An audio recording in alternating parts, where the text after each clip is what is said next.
Great. So before I get started with kind of going through what we're basically going to be talking about, I'm first going to give a brief overview of why we even care about these.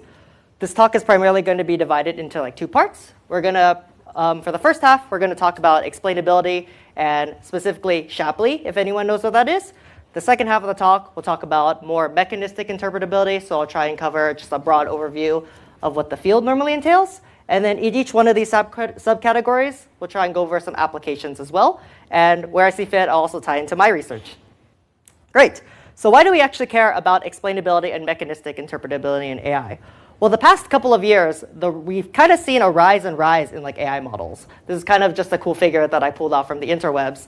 But we can see that this kind of plots just generally the OpenAI's models. And we can see that as we've continually grown within the past like 5 to 10 years, we've kind of seen more and more models pop up. And they're getting larger and larger. And this is not only just a trend in OpenAI, but just a trend in general. We've just kind of seen a shift in the community as a whole towards these really big models that achieve state-of-the-art performance.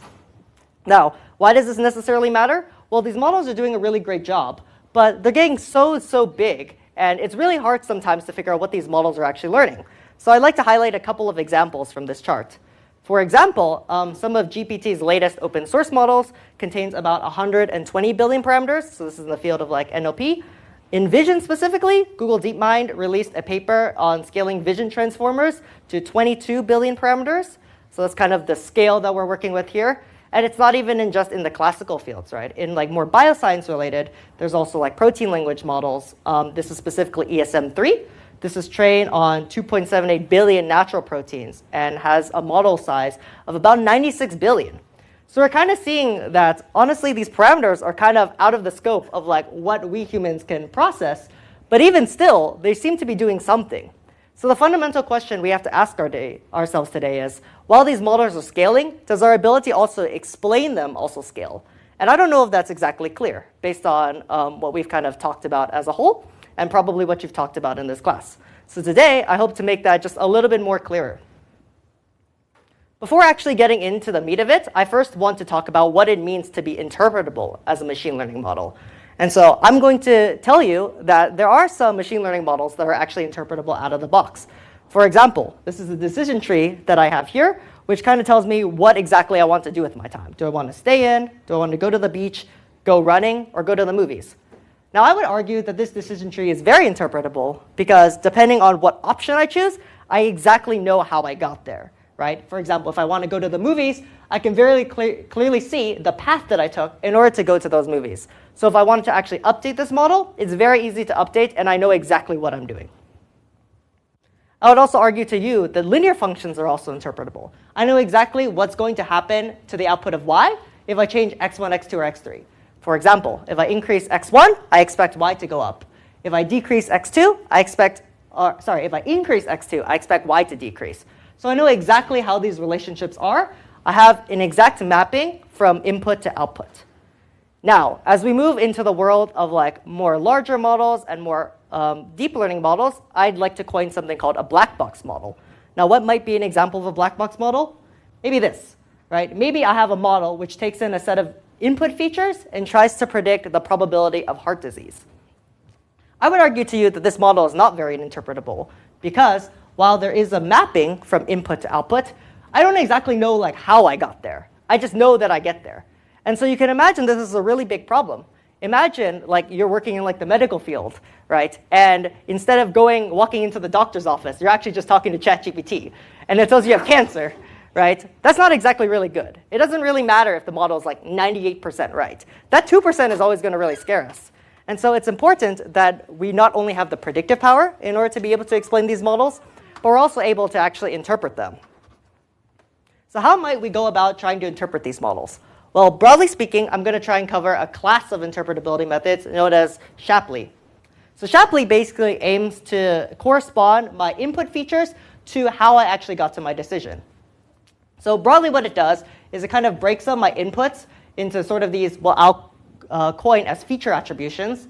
So it'll more or less tell me why I actually got to this output. So in this case, I can see that because I added age of 65, I got an output of plus 0.4. So it's almost like my contribution to that. And generally, if you want to compute Shapley values exactly, you have to compute this really big equation down here. Now we're going to walk through a simple example so we can actually fully understand what this is. But at a high level, it's kind of assigning a score in order to each of the inputs in order to get an output. So let's walk through a quick example. Let's say that I have a machine learning model that takes in 3 features and tries to predict the price of my house. Right? So I have feature A, feature B, and feature C. And I want to explain the impact of feature A in terms of predicting this price. How might I go about doing that? Well, let's just say I want to plug in this Shapley value equation and compute this manually. If I want to compute this manually, what I'm going to do first is I'm first going to say, OK, the feature that I really care about is feature A. So I'm going to assign that to my variable I. And D is going to be the total amount of inputs in this entire space. So in this case, my model is only 3. So I'm going to put in A, B, and C. Now, I don't know how many of you are familiar with working with sets, so I'm going to kind of go through this fairly slowly. If I want to loop over all the subspaces T in D such that we don't include A, how we're going to kind of do this is we're going to basically divide this into 4. So we have a null set, B, C, and BC together. Great. So these are basically the possibilities that I'm going to sum over. And for each of these, I'm going to have to compute that large fraction up there, which I'm largely going to call a weighting function. And I have to compute what the last term is I'm going to have to compute the marginal contribution of that feature A towards whatever T was. So in this case, if I just walk through the calculation really quick, at least for this weighting function, we can see that the cardinality of my empty set is 0. The cardinality of D is 3. If I compute this totally, I get 1/3. And I'm just going to give you that the marginal contribution of this is 2200, which I kind of just stole from this graph up here. So it turns out that if I compute this entirely, I'll get a bunch of these cool numbers, which will kind of give me the marginal contribution of all these features. And we can kind of see that this contribution is being weighted according to this weighting function here. And if I plug all of those together, then I get approximately 2500. So what does this number actually tell me? This tells me that feature A has contributed $2,500 toward getting this final price. So if I compute all of them, it turns out I'll get numbers like this. So what does this tell me? This tells me that feature A is the biggest factor in driving up my predicted housing price. And feature C is actually making it worse. You can see that feature C is negative. So by including this feature C of 0.5, I've decreased the overall value of my house by 2100. This is what Shapley is trying to tell me. One of the reasons why people really like Shapley values is because they're mathematically grounded. So actually, if I add up all of these numbers together, I get basically the original score, right? 24,200. This is why people really like Shapley values, because I can kind of sum all of these numbers together.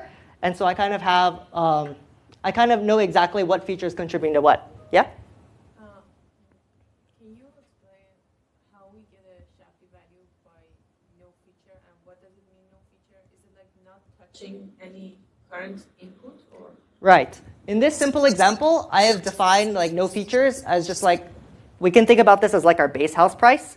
So according to this case, it's like 22,500.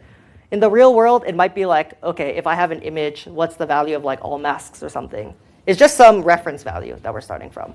Could be in your empirical mean or other things. Can I have a small second question as well? Do we change each feature one by one?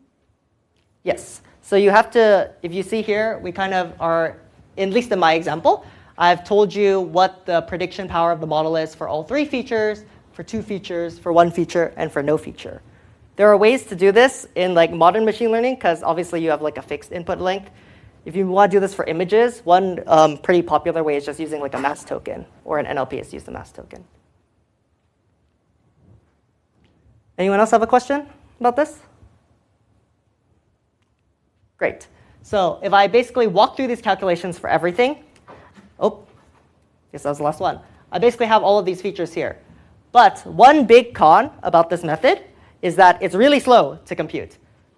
Look back here. I've basically looped through all combinatorial possible amount of subsets in order to get a single Shapley value. I have to do this like basically as many times as I have input features. So it's really expensive to actually compute something like this. And yeah, it's not really tractable. As if you have like a super long input, it's not really tractable in order to compute this. So most of Shapley value literature has been about how do I make these more efficient. So I'm going to quickly highlight a few methods just at a high level. If you don't fully understand them, that's fine. I just kind of want to give you a broad takeaway of what the literature kind of talks about. So how do people actually maybe estimate these? One popular way is a method called kernel shap, which is basically trying to frame this problem in terms of least squares. So for example, instead of calculating all of these features one by one by one by one, can I try to estimate them all jointly and try to minimize some like L2 norm? Another really popular method in terms of like neural networks is something called deep shap or deep lift. Basically what it talks about is that, okay, if I have an input and I pass to an output, if I have access to all of the weights, and if I do one backward pass through the entire neural network, is that backward pass sufficient enough in order to actually get Shapley values? And you might think that, okay, well, I know the input, the interactions, sorry, I know the attributions of features, but what if I want to know the interactions between them? There are also generalizations of that, which is, for example, Shap IQ, which not only tells me the contributions of each image patch in this case, but it also tells me the effects of multiple image patches together, kind of like an interaction. So these might be some of the areas that people really like to focus on in terms of Shapley value literature. Now I'm going to kind of shift the problem a little bit, and I'm going to kind of change gears to talk about my research and how Shapley values kind of intersects with what I do. So throughout this entire problem, we've kind of been talking about single images or single outputs or single applications. So for example, what might that look like in conventional literature? Well, maybe I have like some tabular data, right? Maybe I'm very curious not only in just like the price of a single house, but a price of a house in the 80th percentile and how that differs between the 20th percentile. You can imagine that maybe if I was a realtor, this would be super powerful because I would be able to figure out exactly how my house price is being calculated and what I can actually do in order to either increase that price or decrease that price. Another popular application is going to be like an NLP. Let's say I had some sentiment analysis model, and I was trying to figure out why this sentiment of this movie review is super popular. I can use Shapley values to break that down. Or maybe in vision. Maybe I want to figure out if my image vision transformer is actually working at all. And do I expect it to highlight, like be able to separate foreground and background? Do I expect it to highlight certain individuals? And so this might be what people are broadly interested in. But in all of these examples, I've talked about how to compute Shapley values for one single thing, right? I've told you that computing the Shapley values over one single input is super expensive. What if I actually want to compute it for many inputs? It's not as clear. So one way or one aspect that this might come up is in the realm of biology. So for example, in biology, we don't care about explaining a sequence or we don't care about explaining a single sequence. We actually care about explaining the output of many sequences. So here I'm going to give a quick toy example of why this might be relevant. So this problem specifically here comes from CRISPR-Cas9. This recently won a Nobel Prize in 2020. And broadly what this talks about is it talks about the aspect of DNA repair. So largely how this works is that I have this Cas9 protein. It kind of traverses across your DNA. And if it spots a specific nucleotide pattern, it's going to induce a break. Right? So in this case, my Cas9 protein has found some sort of nucleotide pattern. I've kind of split up my DNA in half. And that's what basically is going to trigger various repair mechanisms in my body and my cells in order to be able to repair this DNA. And this mechanism is broadly useful in biology to try and mitigate the effects of harmful mutations.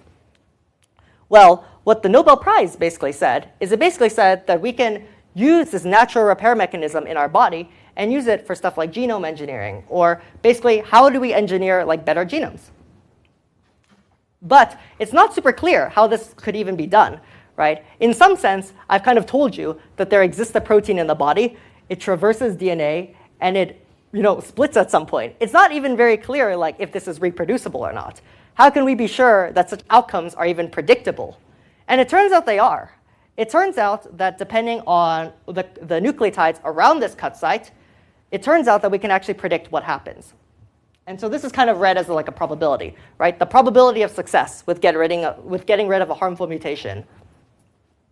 But in order to actually get there, scientists had to synthesize many DNA sequences, right? It's not enough to explain a single DNA sequence what happens. We have to explain them over a lot, especially since this is a probability, right? We kind of have to figure out what's the empirical probability that we're actually going to get rid of this harmful mutation or not. And so it's taken scientists thousands and thousands and thousands and thousands of DNA sequences in order to be able to figure out that this is even reproducible. How much quicker would we be able to do this if instead of going to a wet lab every single time, if we actually just use a machine learning model and we try to interpret that machine learning model? This is sort of one of the fundamental problems in biology. And so I'm going to kind of explain this a little bit more mathematically in terms of like how you might actually compute these Shapley values. Does this make sense so far? Does anyone have any questions? Great. So how might this actually how might we use this paradigm to actually inform how we do Shapley values? Well, let's go back to our original example. In this case, I kind of have a set of input features, and I'm trying to explain maybe the cause of heart disease. So instead of my features being like age, like sex, and so on, we're going to switch them to nucleotides, right? So now this is a set of nucleotides, maybe like A, C, G, T, for the 4 possible nucleotides. And we're going to try and explain the Shapley values of them. Now, if I wanted to compute this value exactly, it turns out that this value scales exponentially over the sequence length. So in this case, Q is going to be the total possible nucleotides I have. So in this case, Q is 4 for 4 DNA nucleotides. And N is going to be my sequence length. So in this simple example, it's going to be 4.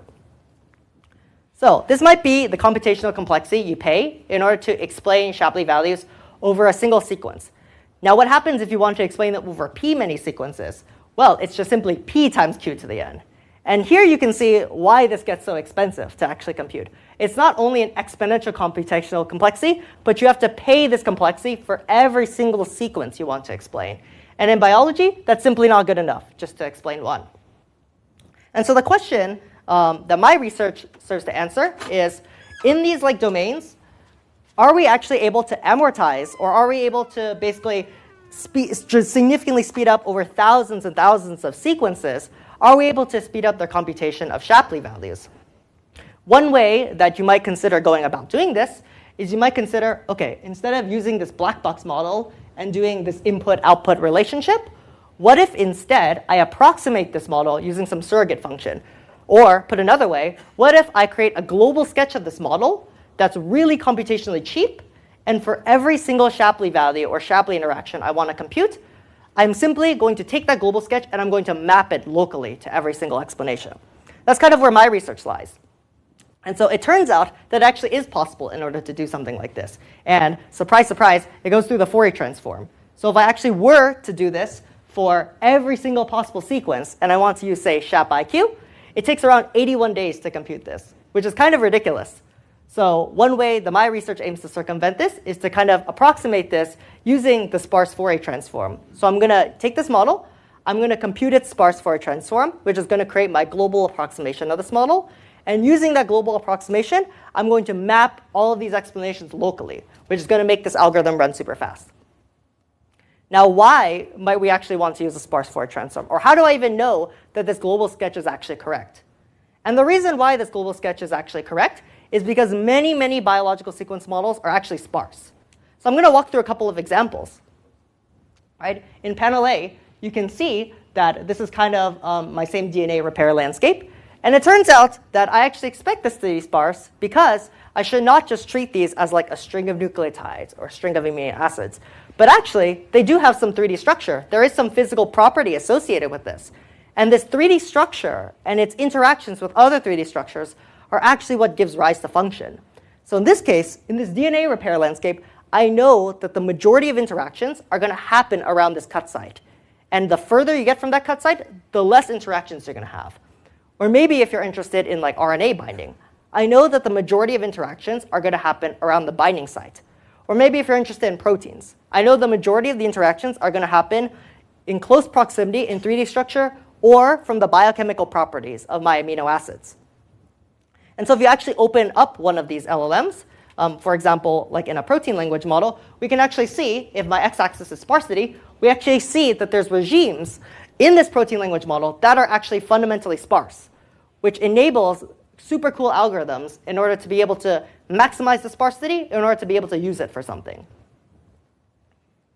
And so my research has broadly contributed to this algorithm called SHAP0. And so more or less speaking, here's what it does. Step 1 is you pay a one-time cost in order to actually estimate this model globally. So it turns out that this, instead of scaling with q to the n, so an exponential dependence on n, this is only scales polynomially with n now, right? So that's my global approximation. And for every single sequence, we're going to simply take this global sketch, and we're going to map it locally for every single sequence.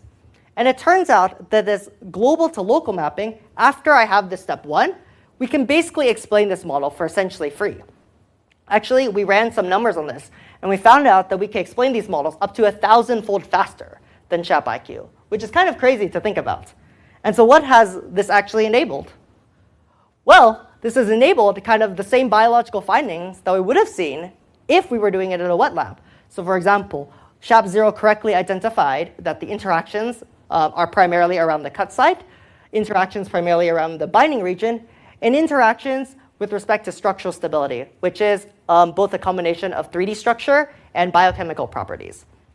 And we can kind of see like what SHAP0 is actually doing. For example, in the bottom curves, SHAP0 is blue. And we can see that if we run conventional methods, there comes a point where the conventional methods are actually faster for small amounts of query sequences because SHAP0 has to pay this enormous one-time cost. But as soon as we get over this one-time cost hurdle, we can explain the rest for essentially free, which is why this graph almost feels like it's just a flat line. Does anyone have any questions? Yeah?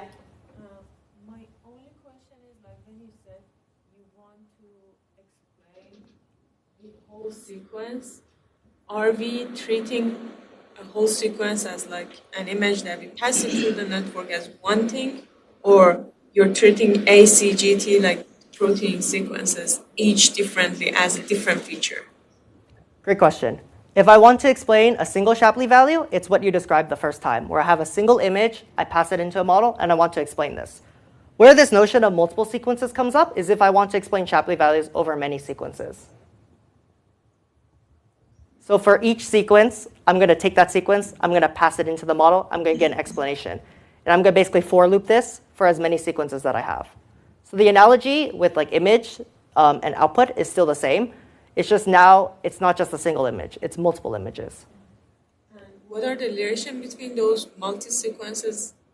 Is it like in time or like completely different sequences that we want to see how they react together? Like, is there any correlation or causation between these sequences? So the sequences that we're looking to explain, there might be a correlation, but really we're just treating them as like independent explanations that we want to get. And so if I have a data set of like DNA sequences, I want to explain all of them, if that makes sense. Maybe the analogy in like images is that if I have a data set of images, like maybe I want to explain all of CIFAR or something, I'm just going to pass all of CIFAR into my neural network.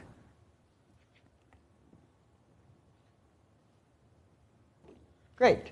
Does anyone have any other questions that they want to ask? If not, we'll keep moving on. If nobody has question, can I have a second question? Yeah, go for it. I'm sorry, I read your paper, that's why I have questions. That's great. I'm glad. Can you say you're doing one-time globally cost of computing Shapley? I'm assuming it's not computing Shapley for every sequence in the dataset and then do something else. What is it global in this first stage? Great question. The global phenomenon is nothing related to like Shapley or Shapley interactions. The global phenomenon is simply computing the Fourier transform.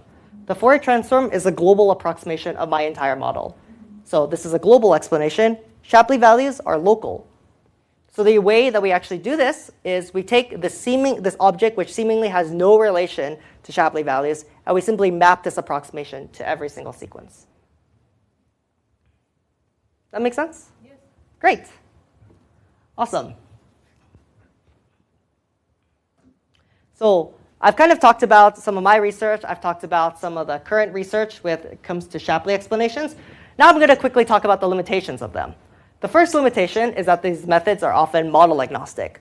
So for example, while we are able to explain the input-output relationship of these features, we're not exactly able to explain how this model processes that input internally. So I'm kind of intentionally treating this as just some black box object. Kind of related to that, imagine you're not as interested in terms of explaining this input-output relationship, but you're more interested in explaining these internal representations, or what are the steps my model actually took to get to that output. Shapley does not answer that. It only answers the input-output relationship. And then finally, as we've kind of mentioned before, there's some serious computational drawbacks. So Shapley is extremely notoriously slow as my input length grows. Right? So while Shapley may be very efficient over more smaller sequences, as the sequence gets much longer, it becomes significantly harder to actually approximate this value. So this kind of is where I'm going to transition my time, and I'm going to transition it from talking from Shapley, and we're going to kind of talk about mechanistic interpretability. So some of these answers can largely be answered under this global umbrella of mechanistic interpretability, which aims to understand this internal computation of the model. I really like this picture from this one review paper because it kind of summarizes what I'm trying to say. Right?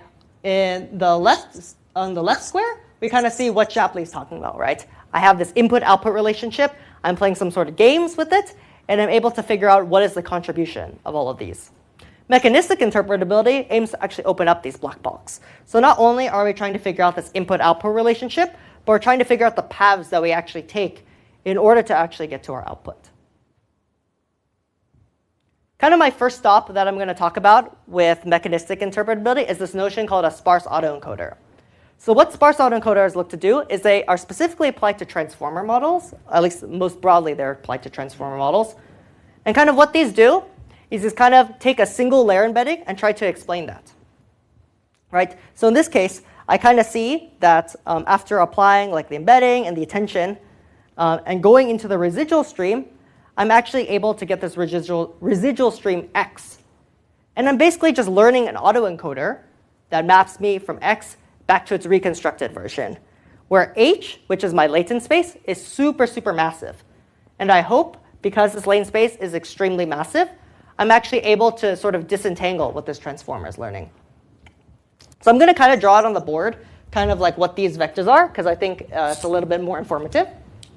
So for example, let's say I have like a matrix X, which is going to be my residual stream. I'm going to call this matrix. We're going to define it in terms of L by, let's just say like D model or something, where L is my sequence length.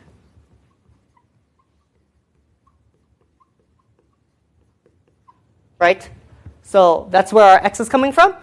And we're going to take this X, and we're going to try and map it to basically map it to some lane space, and then back out. Right? So my vector H is broadly going to be called L by, I'll just call it D latent. And then we're going to map this back to X out.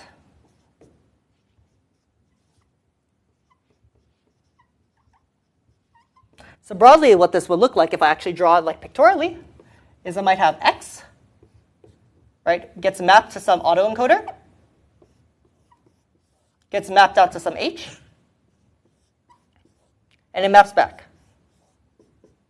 And you might think, why on earth does this even work? And it's actually because we add an L1 penalty to the lane space. So we're kind of enforcing that this lane space is learning some sparse representation of our model embedding. And we hope that since our lane space is really big, and since we enforce sparsity, we hope that we can disentangle interpretable features from this latent space. So how might you actually like figure out if your lane space even works? Right? What you might do is you might do something like a probe. Right? So I guess I should go back to here. So let's say I've even like successfully like recovered this, and I've kind of learned like this L by D latent like X representation. I'm going to define something called H bar, which is going to be the mean of my latent space. And this is broadly in dimension L by 1. So I've kind of meaned across all of the latents in this. So if you can imagine pictorially what this might look like, if I have y is equal to, broadly speaking, WH, I'm going for a single scalar value, and I have this L by 1, something along these lines. This is going to be a dimension of this. And so why is this super important? Well, first of all, we hope that if we learn the correct lane space, this y variable is predictive, obviously. Right? But also what's really important is that we have these weights. Right? And these weights are with respect to the input sequence length. So for example, if I see that this weight is like super high, it's exactly like what I talked about with interpretable machine learning models. If this weight is super high, then this means that the first input feature I have is super predictive. And on contrast, if this weight is super high, that means this input feature is super predictive. And if like another input is 0, then that means it's not predictive at all. So you can kind of see how we've kind of taken this super big transformer and kind of wrapped it back from like slide 2 back into an interpretable machine learning model. Or at least this is the hope of mechanistic interpretability in order to be able to do something like this. Does anyone have any questions on this? I know I kind of went fast on some of the math. Great. So I'm going to kind of talk about like what these essays actually show. So if we actually have these predictive latents, we can actually be able to figure out, in this case, in this NLP example, what these models are actually learning. So in this case, we've identified a latent variable that supposedly corresponds to the Golden Gate Bridge. And if we actually go in and grab some sentences from Wikipedia that talks about the Golden Gate Bridge, we can see that these weights are specifically being highlighted at like Golden Gate and Bridge. Awesome. Let's say we have another a latent vector, which is like brain sciences. We can see this is highlighting what? Neuroscience. What else is there? Neuroscientists, cognition, intersection. I guess intersection is not really one. But this broadly talks about like brain sciences. Or maybe if I have like popular tourist attractions, we see like Blue Lagoon, Egypt, Alamo, Louvre. I guess World for SeaWorld, Mona Lisa. So we can see that, at least in practice, we are able to learn something about the model. And these latent vectors are corresponding to certain aspects, at least in like NLP.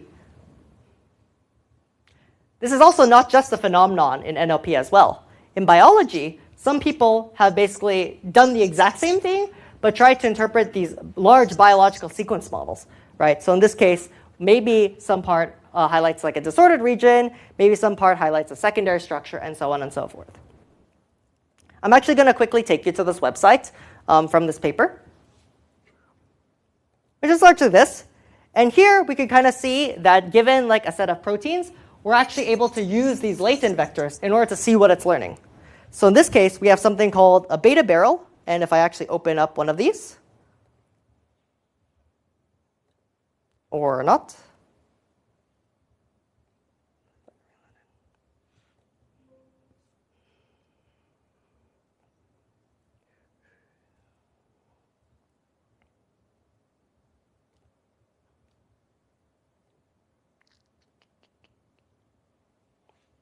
okay, that's a bit of a shame, but it's okay.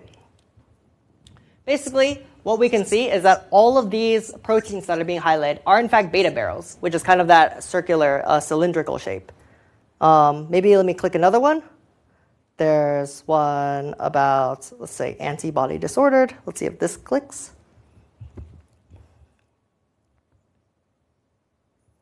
And we can see that this is highlighting like a totally different part of the protein, right? So what is called like a disordered region, we can kind of see that it's trying to highlight what it thinks is like a super disordered region. And we can keep walking down all of these. So this might be like an example of like why people really care about this, because it not only shows us that these protein language models are having like state-of-the-art performance, but they actually do correspond to some sort of biological motifs that are present here.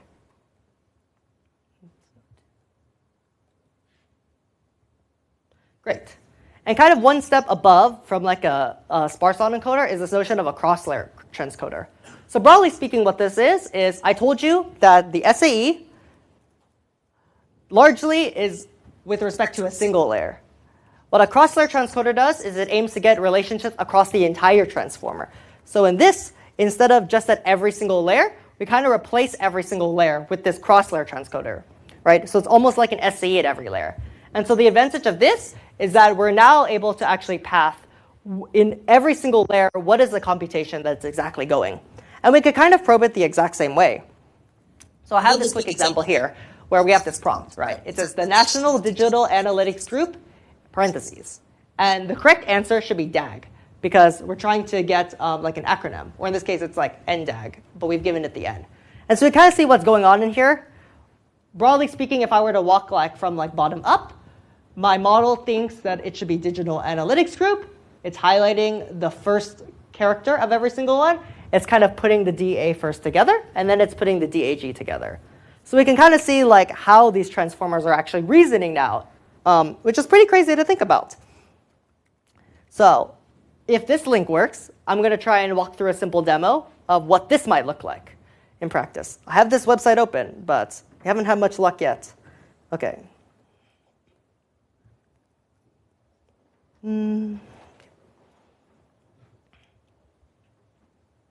Awesome.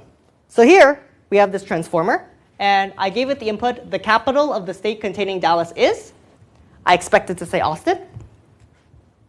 And we can kind of see that from the initial layer all the way to the logit layer, we kind of have a graph of sort of what's going on. So I'm just going to click around in some of these. So let's look at this like top graph here. It says this top graph, according to this website, is a cities and states graph. And so if we actually look, we can actually see some of the sequences that it's like firing up on, or sorry, some of the sentences that it's firing up on. So I'm going to try and see if I can open it. Let's see if it'll let me scroll through these. Great. So this says cities and state names. And we can see that some of the sentences that it lights up are like states, North Carolina, Maryland, Tennessee, some address in Ohio, Texas, Austin, Metropolis. What if I click another one? This one says specifically Texas. So let's see if I can see what's going on in here. We have all these place names, which I assume are in Texas, but I don't know.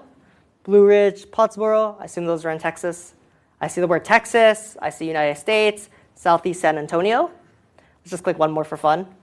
What about this one? This one says capital. Seaside town, capital city of, capital city, capital of, district capital, regional capital, capital, so on and so forth. And so we can see how this might be a more interpretable way of looking at it. And actually, if I clump some of these nodes together, I can actually kind of generalize this into sort of this much more simpler to understand graph. So for example, in this case, how did we actually get to Austin? Well, we seemingly got like the embedding like capital, state, and Dallas. This kind of like connects together, the capital and the state to get Texas. Something about government, something about Texas again. And we basically summed all of these up in order to actually get to Austin. So it's pretty cool. It's a pretty cool tool to actually be able to take one of these sentences and try to see like how these transformers are actually reasoning, layer by layer by layer by layer. Anyone have any questions about this? Hopefully this is like super cool for you guys. This paper got like published in like 2025. So if it's not cool, that's also fine. You won't hurt my feelings. Awesome. So what are some limitations in this field, right? First of all of these models that I've kind of shown you are kind of simple toy models. So for example, they maybe have like 13 layers or 6 layers. You can imagine that there's going to be a significant research direction to actually be able to scale these up to like the latest versions of ChatGPT. And let's not get started with the whole like, oh, but ChatGPT, like the weights are proprietary. There are many limitations with actually being able to explain these toy models versus being able to explain a state-of-the-art LLM. Maybe a lack of ground truth. I've kind of told you that like I like looked at a few sentences and I saw that it was like Texas or like state capital. But what actually defines this? Actually, the way that we're actually able to get most of these nodes is we actually use an external LLM in order to be able to say that this node is most likely for Texas. This node is most likely for like capital city. And so are we kind of using like a black box to explain another black box? Right? It's not so clear. In Shapley values, it's very clear because there's a mathematical formula. But here, yeah, we are kind of just using black boxes to explain black boxes. Kind of related to that, right? Correlation versus causation. Are these features actually correlated with something? Or are they truly causal, right? We don't know. Sometimes, maybe I think my measurements are interpretable, but that's just because they're like super broad. And actually, the most interpretable thing is to find a very specific feature. It's not really clear like how that might be defined in this literature. Right? So the large question that the research field is trying to answer is that, is this a gimmick? Or can we actually use it to do something really cool? Right? It's really cool to be able to show graphs and to be able to show that my LLM's reasoning. But like, what tangible like effects does this have? And I don't have the answers to that, unfortunately. But I'm going to walk you through what I do in our research group, and hopefully that will inspire maybe some other future ideas, or at least give you a glimpse into what people are actually doing with mechanistic interpretability. So one application that we've actually looked to use this in the biosciences is combining this notion of Gen AI and interpretability for glaucoma. So there's this protein that we're really interested in. It's called myocilin, which is this protein down here, or this is a part of that protein. And it turns out that if you make certain mutations to this protein, you're really going to go blind. There's some really harmful mutations in there. And so it would be really powerful if we had a generative model that's able to actually predict the effect of glaucoma. But not only that, but if we actually have a generative model that can actually tell us why it thinks that this is predictable for glaucoma. Right? And so largely what we did is we curated this really massive data set of protein sequences, and we looked to train a variational autoencoder on top of all these sequences and try to see if we can sort of separate the harmful mutations from the non-harmful mutations. And we kind of compare that to other more unsupervised learning techniques like protein language models.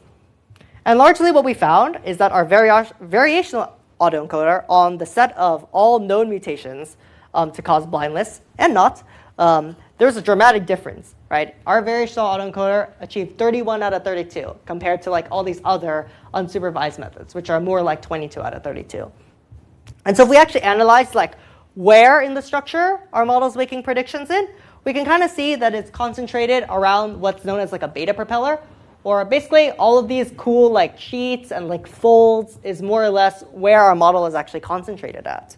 So it's clearly learning something about structure, but we might not have anything specifically concrete. That's kind of where mechanistic interpretability comes in. So we actually took some of these model predictions and we actually fed them into a sparse autoencoder in order to be able to figure out what's exactly going on in these models. And it turns out that we're able to highlight some specific secondary structure features or biochemical features going on. For example, if my model tends to predict that a mutation is not harmful, it turns out this is indicative of a hydrophobic amino acid or a specific biochemical property of it. And it turns out that if my model is predicting that something is super harmful in glaucoma, this is also a factor of another biochemical property called polar or an aromatic amino acid. So this might be one way that we can kind of open the lens into some of these more bioscience-heavy problems where there's really not a lot of Gen AI research going on with them. Another application of sparse autoencoder specifically is, okay, we figured out that these models are interpretable, but we can kind of see that we can also turn this into a supervised problem, right? Where we have y equals WH or y equals WZ in this case. Can we actually take these models and can we actually transform them from just being simple interpretability models into actual real-world design engines? And so what we kind of did is we trained these sparse autoencoders on top of ESM, which is another protein language model, and we kind of aimed it for low resource tasks. So in NLP, this might not be a problem because we have these entire data corpus of these language, just all the language stuff from Wikipedia and Reddit and so on and so forth. But actually, it's really hard to get data sometimes in the biosciences. Each of the sequences that we get is a real-world experiment, and they cost lots of money to actually be able to get. So unfortunately, there are some applications where we don't have a lot of data. Think about if you're trying to design a novel drug, or you're trying to design a protein that interacts with a drug. These are ones where we actually have no data. We're starting from nothing, and we actually have to synthesize the data by ourselves. So the more that we can actually be able to predict in these regimes with less data, the more we're actually going to be able to save in terms of cost. So what we actually did here is we took this low resource task, which I'll kind of refer to as low n, where n is the number of sequences, and we kind of positioned them to say, OK, can we actually predict function of unseen sequences? And can we actually design novel proteins using these sparse autoencoders? And kind of what we generally found is that these sparse autoencoders are doing a better job of actually representing the original protein language model than not. If we actually look across all of these various different low resource splits, we can actually see that our sparse autoencoder, surprisingly, is actually marginally outperforming all of these protein language models. This should be a surprise to you because we didn't actually give the sparse autoencoder anything new. We're basically just taking the original protein language model representation and just transforming it into an entirely different domain. I haven't actually given any new information. So the fact that we're actually able to sometimes actually predict better than the original model should tell us something about how these representations are being stored. So not only do we see that we're actually able to predict better, we're actually able to design incredibly better across all of our tasks. We can see that over 90% of our sparse autoencoder like design proteins are actually better than the original protein language model. Again, this should be crazy because I didn't give my sparse autoencoder anything different. I simply just mapped the embedding to a different space. And it turns out that we're able to get significant increases.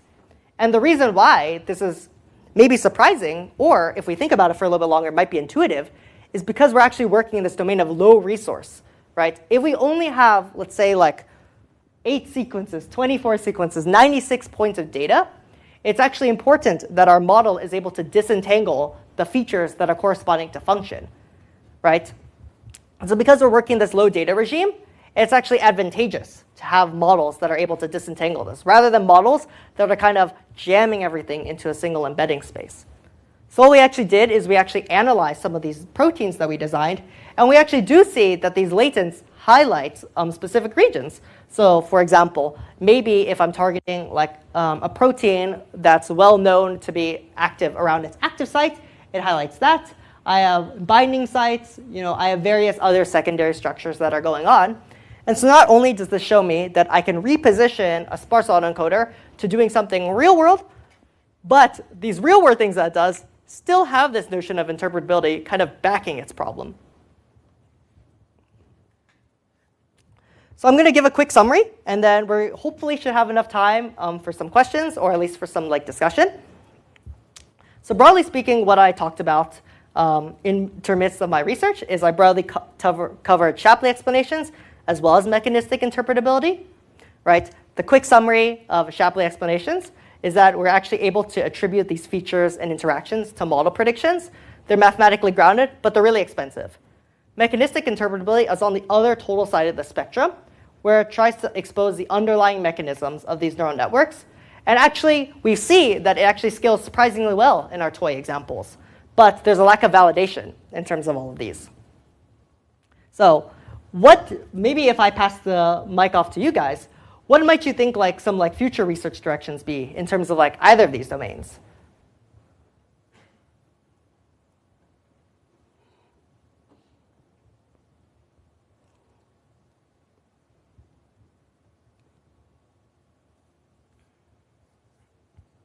Well, maybe we can start with Shapley first, right? Some possible research directions might be just as simple as designing more algorithms to scale Shapley explanations, right? That seems to be pretty logical. SHAP0 is one step, but this is also very specific towards biology. You can imagine that in other modalities, maybe in medical imaging, it can also really be good to kind of learn over many possible sequences or many possible images. One other approach might be to apply Shapley, kind of like what I have already hinted at, to a more underexplored domain. So we're thinking vision, biology. Most of the work in Shapley has only been really focused on in NLP and in tabular data. These other areas are very active, and there's honestly not a lot of research going on them. So it could be as simple as just applying the state-of-the-art algorithms into a new application and seeing what happens. And kind of the one that is a little bit more of a twist that I kind of put together is we kind of talked about how Shapley can be used to explain predictions, but can we actually use those explanations to actually do something? So maybe I could leverage Shapley, which would help me figure out, okay, what training data do I need? Is my ML architecture even doing what I think it does? How can I validate that my ML model is even doing something right? Right? So these could all be methods that you would use Shapley for if I'm only interested in comparing this input and output relationship. Does anyone have any research directions that you might hypothesize for mechanistic interpretability? Or maybe some outstanding problems in the field? I know we kind of hit it really fast. Broadly speaking, the field of mechanistic interpretability is super wide open. And honestly, there's a lot of research going in there, but a lot of it is kind of gimmicky or more toy problems. So one method that you could potentially do is to come up with more principled feature validation methods. So for example, right now I kind of told you that these features are kind of gotten because I score with an LLM. Is there something a little bit more real world that we can do? Is there something that could be mathematically grounded using a formula? It's not very clear, right? You can also think about convincing skeptical communities to actually adopt these techniques. So these techniques are largely pioneered by people in more like AI safety communities. But there's actually a lot of backlash in mechanistic interpretability in something like the biosciences. So it might be worth considering that if you're interested in this area, maybe try and do some mechanistic interpretability study in these more underexposed areas, and trying to sort of get feedback, try to see like why is there like pushback. And that could also offer like new research directions. For example, in the biosciences, people are really like they think it's kind of a gimmick that you can kind of explain these protein language models, because what's like the real world value in that? But maybe like one spin that I put on it is that you can kind of take these in specific settings, like in low resource data settings. It's not only just a gimmick, but it actually does produce actionable results. So that could be another way. And then kind of the last thing that I wrote down is kind of using mechanistic interpretability to spot AI vulnerabilities. This one's a little bit out of my space, but that's kind of what the whole AI security move is about. If we can actually interpret them, can we actually identify vulnerabilities where maybe someone would jailbreak ChatGPT in order to say something totally wrong that was not in the terms and conditions, or maybe use it to come up with some diabolical plan. I don't know. So there's a lot of ways that people are kind of trying to use these methods in order to actually open up these black boxes. Does anyone have any questions regards to this? Or is there anything that we think? I'm sure there are a lot more research directions on here than I've hinted at.